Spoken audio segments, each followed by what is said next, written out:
क्या हमें टॉबी मैguire की स्पाइडरमैन 4 मूवी देखने को मिल सकती है?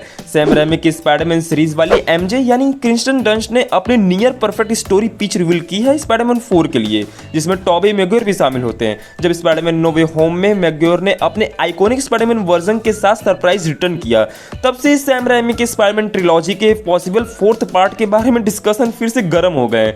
सोनी पिक्चर्स ने स्पाइडरमैन 3 के 2007 के बॉक्स ऑफिस सक्सेस के बाद स्पाइडरमैन 4 को ग्रीन लाइट भी दे दी थी, लेकिन यह प्रोजेक्ट कभी बना ही नहीं क्योंकि रैमी ने फिल्म छोड़ दी थी जब उन्हें लगा कि वो मई 2011 के रिलीज डेट तक प्रोजेक्ट कंप्लीट नहीं कर पाएंगे। फिर भी टॉबी मैguire के स्पाइडरमैन को फिर से देखने का एक्साइटमेंट अभी भी बहुत हाई है, खासकर उन रूमर्स के बाद जिसमें कहा जा रहा है कि वो अपकमिंग एवेंजर्स मूवीज में वापस आ सकते हैं, जहां मल्टीवर्स को और डीपली एक्सप्लोर किया जाएगा।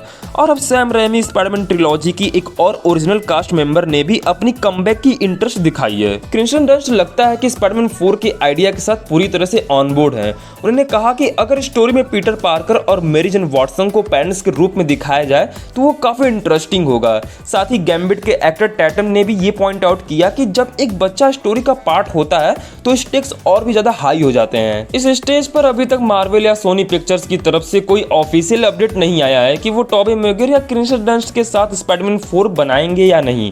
जैसे जैसे मल्टीवर्स सागा अपने एंड की तरफ बढ़ रही है, टाइम भी कम होता जा रहा है, लेकिन अगर सोनी चाहे तो वो इस हाइप का फायदा उठाकर इस प्रोजेक्ट को आगे बढ़ा सकती है। अब ये सोनी पिक्चर्स पर डिपेंड करता है कि वो स्पाइडरमैन 4 को आगे बढ़ाने का डिसीजन लेते हैं या नहीं। इंटरेस्टिंगली सैम रेमी ने पहले रिवील किया था कि स्पाइडरमैन 4 साइन करने से पहले 4 मेजर क्वेश्चंस के जवाब मिलने जरूरी होंगे। इसका मतलब ये है कि मूवी को ग्रीन लाइट मिलने के लिए सिर्फ मैguire और डंस्ट की विलिंगनेस काफी नहीं है। ऐसे में ऑडियंस आप क्या सोचते हैं? आप अपने ओपिनियन जरूर से कमेंट में बताइएगा कि आप स्पाइडरमैन 4 के लिए एक्साइटेड हैं या नहीं।